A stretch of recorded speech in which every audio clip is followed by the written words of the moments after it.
Before several months ago, I couldn't speak a single sentence.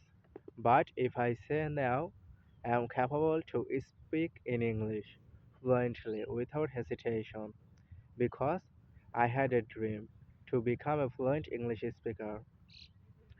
As a result, at this moment, I am fluent English speaker. But I had to suffer a lot to learn spoke in English to become a fluent English speaker. As a result, you're watching my video because you want to become a fluent English speaker better than me. And I wanna become a good at English speaker because fluent is not enough for me. I need to become a good at English speaker.